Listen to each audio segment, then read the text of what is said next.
So that trip changed everything for us, didn't it? We went just to find... We had no idea what it was going to lead to. Just to find Vetiver, to vet out our partner, and boom, everything changed and CoImpact Sourcing was born. And we've never looked back since. Yeah, I had only been with doTERRA for about 4 or 5 months at that point, and once we learned about this oil, wanted to go on the ground, work, to see where the plants are being harvested, how the farmers were organized, and really understand more about the oil and the distillation process. That was the original objective, but then once we got to the community in the area, it opened up a whole world of there's so much that can be done here to link social impact and our humanitarian work with Healing Hands directly in the communities where we're sourcing. Right, completely changed our perspective. Yeah, and I have to hold this up. This is actually that bottle, the sample that started all of this. That first trip. The first oil sample we received, and thought we've got to go see where this is coming from and meet the partners and the farmers. And so a lot has come from this bottle. It's a pretty special trip. So now we're really excited to be joined by our sourcing partner, George Ali, straight from Port-au-Prince, Haiti. So hey, George, so excited that you could join us today. Okay, it's a pleasure to be with you, Emily and Tim. And like always, every year, it's always a pleasure when I come to Utah to be with the family, the doTERRA family, and to talk about the good things that doTERRA is doing down in Haiti in 2014 when you came. It's changed the life of many, many, many people. I remember you and I having this experience as one of the committee members said, I have a dream of having access to clean water that won't make my family sick. And it was this moment that changed everything for all three of us. I had no idea that my people in 2014 didn't have access to water. Myself, when I saw those things, it went like, I don't know how to explain, because my heart was like, I don't know how to say that in English, but déchiré. That means it's like something was pulling on my heart. So when I met you, and especially that day that we were together at Saint-Hilaire, I said to myself, George, we have to do something, because you have a company that have people in it that you have been talking to that wanted to help. And I think that's the best way, because each community has their own needs.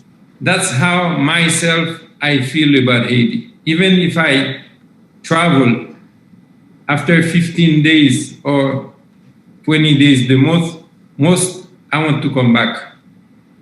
When I think about what the work that we do in Haiti, how we help people and how those people help us also, I think I have to go and give whatever I can back to them, and this is why I'm probably, here, but being separated with my kids and my wife, it's another chapter that I don't know for how long, because now I can't even go to Canada, because only resident and Canadian national can travel to Canada. So I've seen them since December.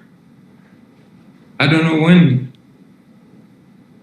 George, your commitment to your country is so inspirational, and your passion for helping those communities. I remember when the hurricane came through, and we were so concerned about you and so concerned about our harvesters.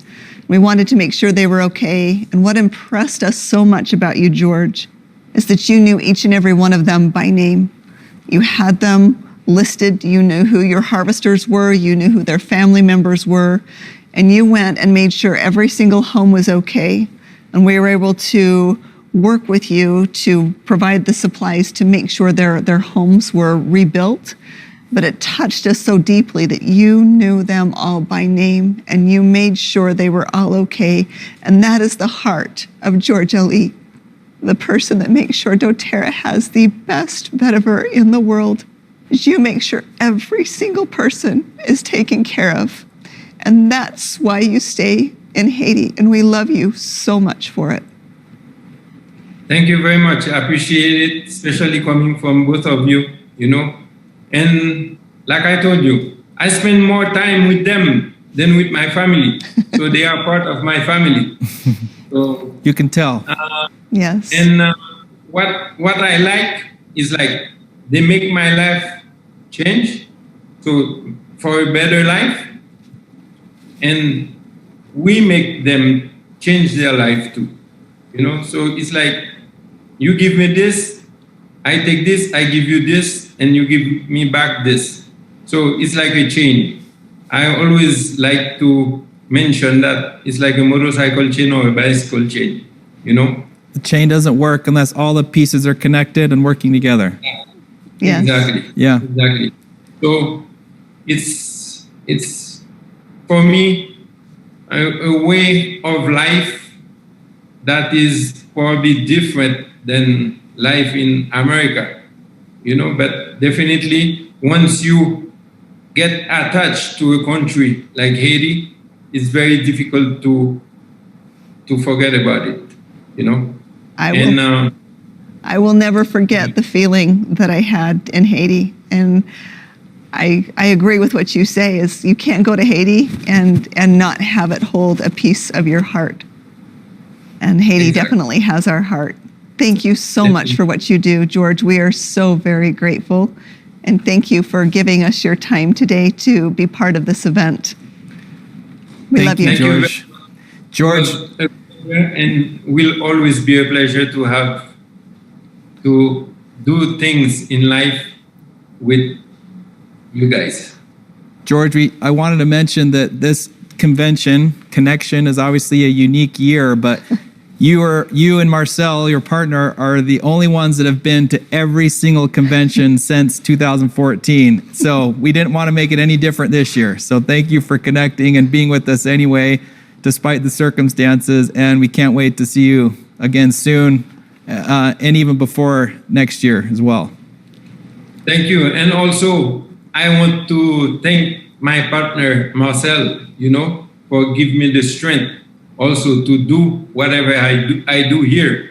Because we are, as a team, we are connected, Yes. and having you guys connected with us can make us do better things for the people of Haiti.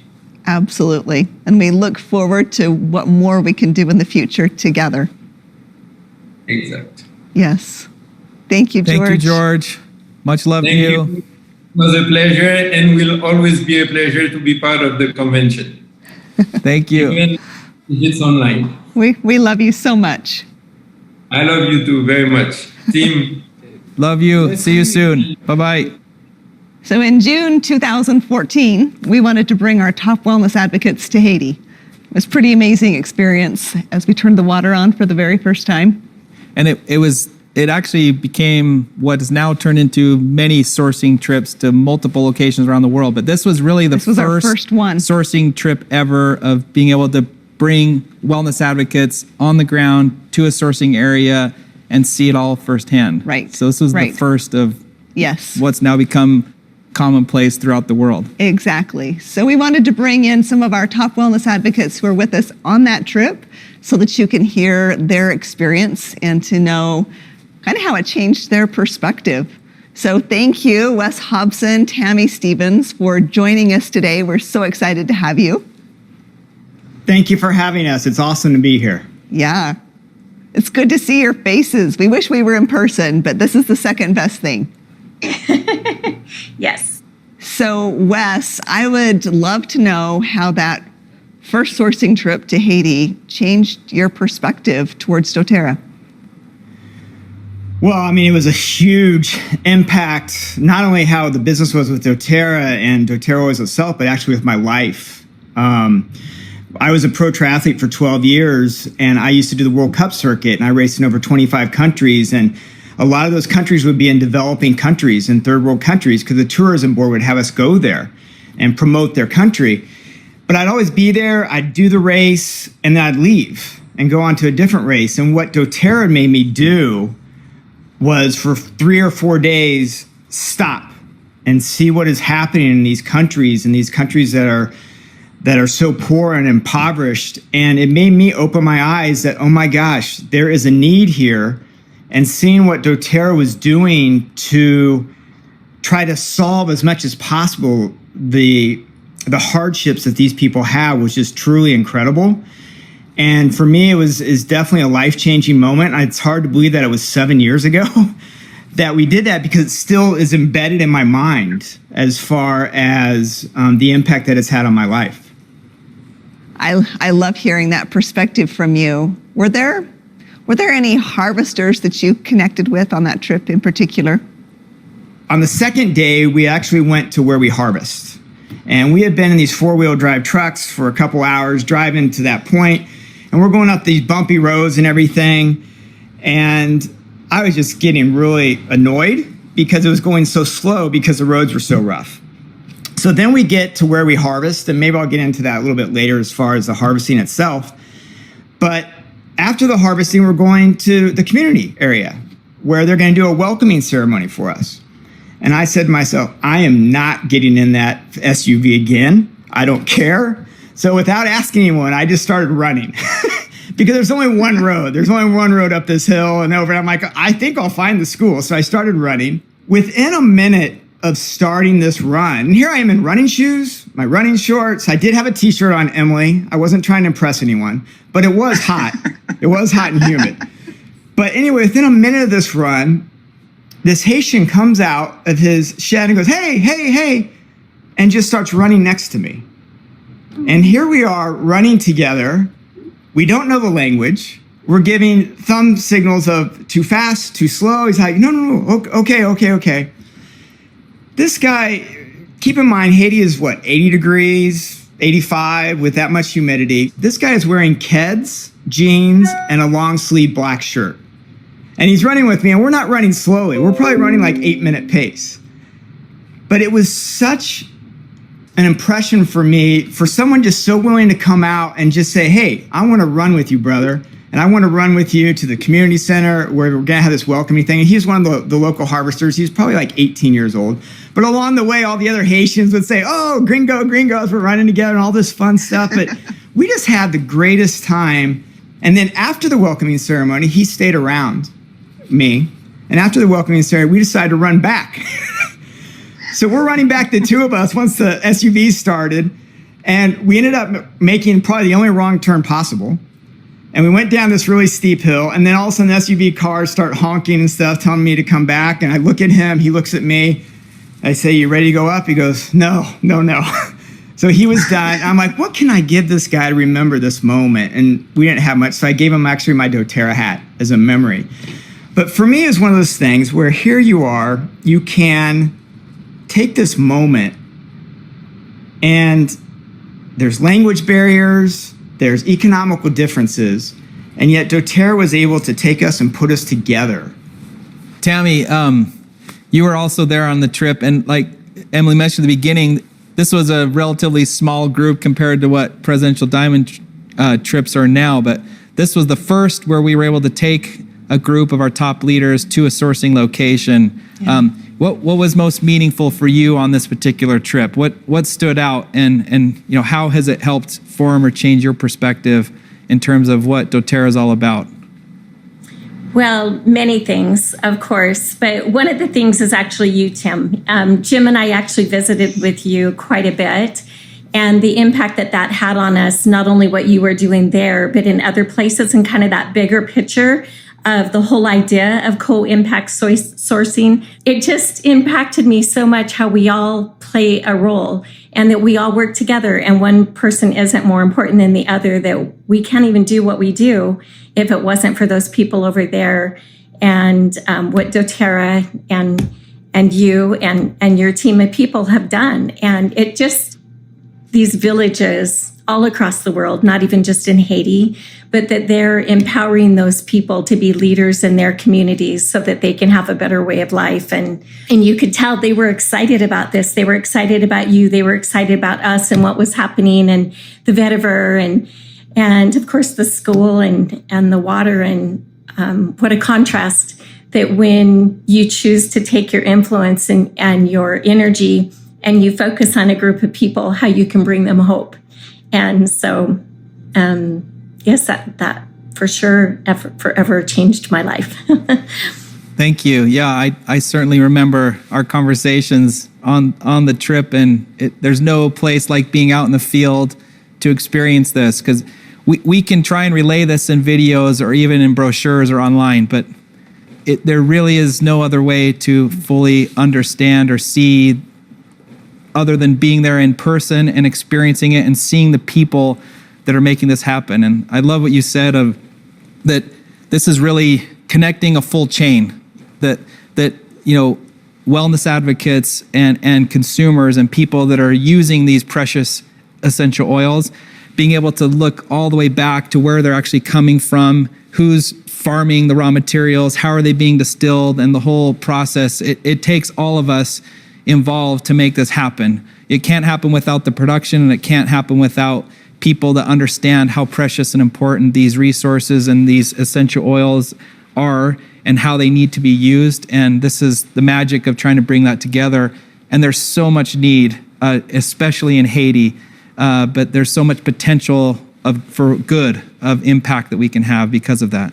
Yeah, I agree. And it feels just so easy, doesn't it, to open that bottle and until, like you said, that you're there. And if anybody has a chance to go on a co-impact sourcing trip, I so recommend that you do it, because it's just different when you can see and smell and touch, and you're digging up those roots and you're seeing them, you get the dirt out of them, and they're packing them down, and it doesn't just happen like that. And I think that we oftentimes here think that, well, it just appeared, right? It just appeared in that bottle, and the whole process is so involved, and so many people are needed that our piece to go out and share the oils is just really a tiny piece of impacting people's lives, but we all do our piece. We all do our piece.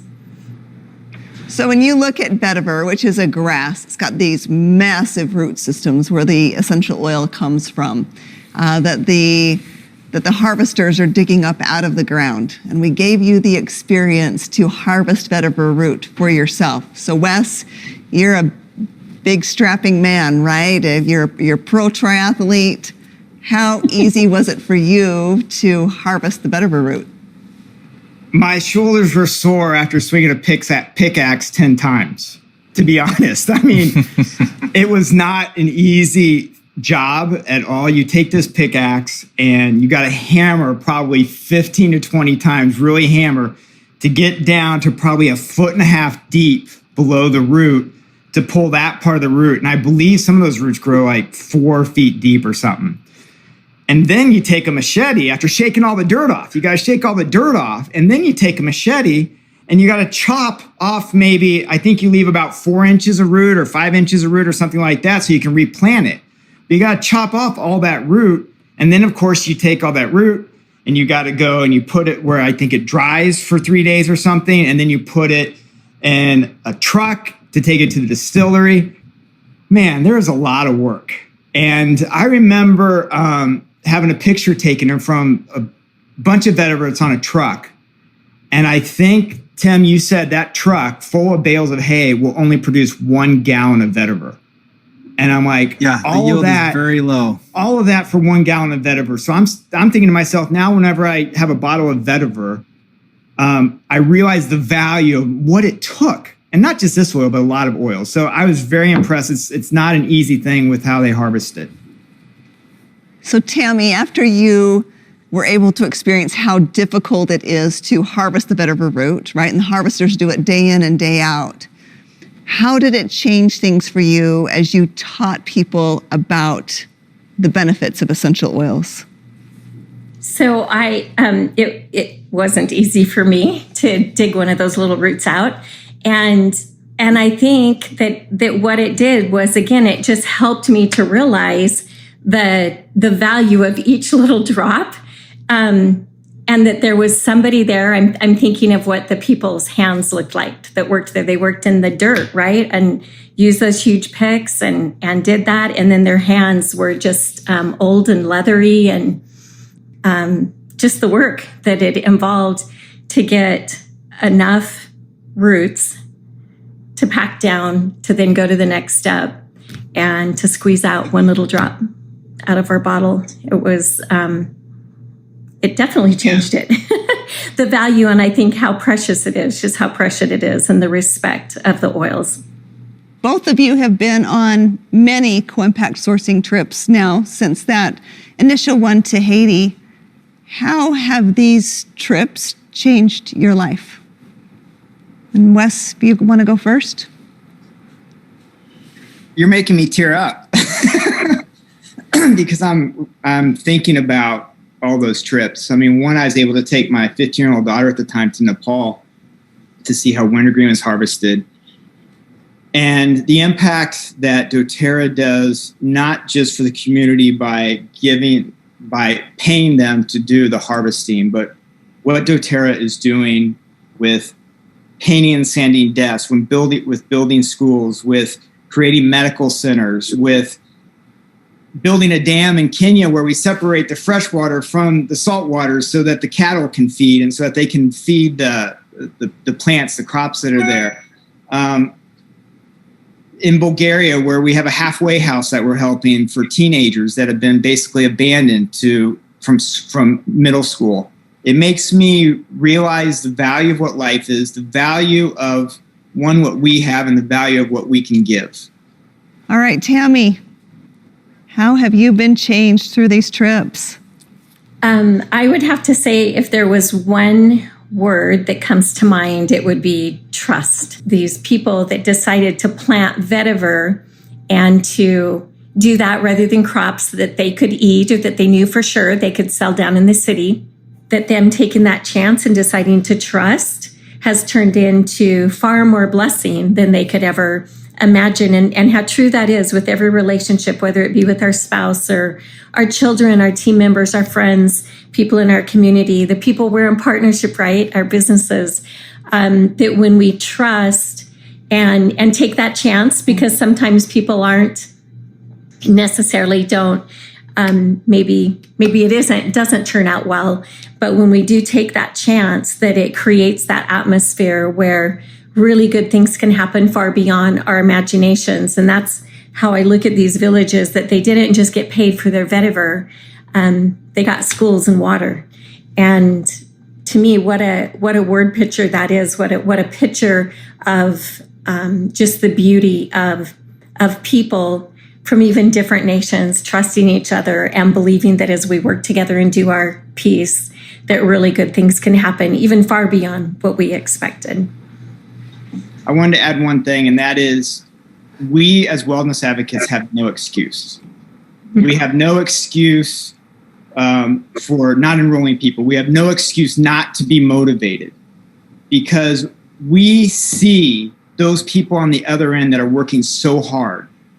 And so when I hear people say, oh, I can't do this, I'm just like, no, you can, because I've seen people even work harder in what they can achieve. So I just wanted to add that. Yeah.